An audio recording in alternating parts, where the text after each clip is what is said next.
Hello, what is up, everybody? Today we're in with another video. Uh, Today I want to talk about all this news from Digimon Con 2026 because there's a lot of exciting information from there. Um, a lot of nothing too, but the fact that it was 3 hours long meant they had a lot to show from the anime, games, cards, and other stuff. So today I just want to round it all up in one neat little package and talk about my opinions on there. Starting off with the Beat Break cast talk, which I thought was neat. I like them and interacting the cast, but not really a whole lot here. They don't really tell you a lot, obviously, because the show is still going on. There's not really anything to talk about for right now, and usually the dub wouldn't be a talking point in this kind of presentation. So that's out of the picture for me. I thought it was neat, but like nothing more than that. The Agumon, Gekomon, and Terriermon assistant talks were like pretty fine, honestly. They're just neat little things to break up the video, and they were fun. I like seeing Agumon because I like Digimon, obviously. Gekomon, the new protagonist, is fun. He's the best one, honestly. He's my favorite now. And Terriermon Assistant always carries the whole thing. I love him. Next up, we're gonna talk about Digimon Story Time Stranger's new DLC, which I did not expect because they already had 3 of them. But I'm welcoming this with open arms. Only issue is we've already paid a lot for the game with like over $100 worth of content.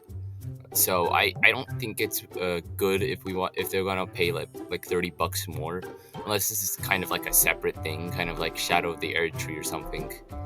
Which, speaking of, yeah, this is supposed to be large scale, like Shadow of the Erd Tree. This is probably going to be our substitute for our Hacker's Memory style Digimon game that we had back with Cyber Sleuth. And to be honest, I'm all in. I love this game. I think that all the new Digimon they're going to add for this would be great, especially because they're taking in fan consideration.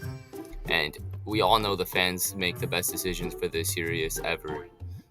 Devices. The other thing I'm excited for is the Digimon Tamers D arc. It's going to be similar to the other Digivices that we've had over the past few years for anniversaries.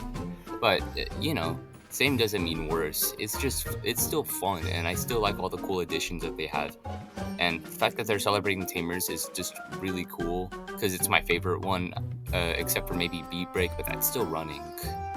But the thing I'm kind of disappointed for is the fact that they didn't really show anything for the Data Squad or Universe at Monsters, which are, well, I actually don't really like Data Squad as much, but I still like it, and Universe is one of my favorites. So the fact that they didn't really go through with that is kind of disappointing, but I can understand it, especially because making one anniversary is kind of hard to do. Making 3 of them is going to be even harder, especially when people don't even care about Universe that much. And also, Digimon Ghost Game celebrating its 5th anniversary too, but like, I don't think that's big enough for that. That's kind of justified. But I just want to see more Data Squad acknowledgement. I mean, the show isn't even up to watch. At least it's English dub. That should be fixed. Moving on.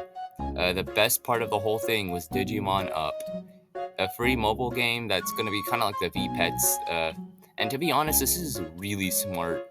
I've always thought that the V-Pet app would be awesome because people aren't really buying V-Pets anymore unless they're Digimon fans or like people who love V-Pets. So I think this will be a good way to draw people into it, especially because Pokemon kind of has stuff like that in many Pokemon stuff, either built into actual games or not. And I think this is going to be genius because it takes the main thing about Digimon and like makes it into an actual mobile game, and I think that's gonna like draw a lot of people into there, especially because we still don't have an official mobile game right now, because a lot of them have been shut down and the Legion hasn't really gotten anything yet, except in this presentation, which I'll get into real quick. So that's nice. Also, we got some card announcements.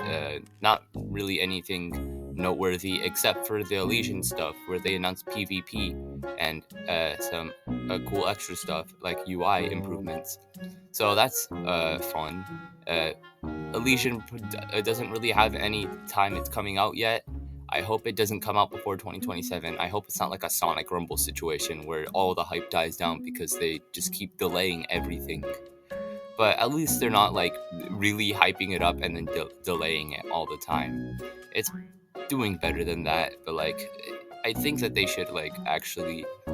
I don't think they should rush, but I don't think they should just like take their sweet time and let the hype die. I don't know. They should just wait for the right moment to like release the game. And finally, the merchandise. The merchandising was honestly, this is the weakest part of the whole thing. It's just merch. I'm not a big fan of merch for my favorite series.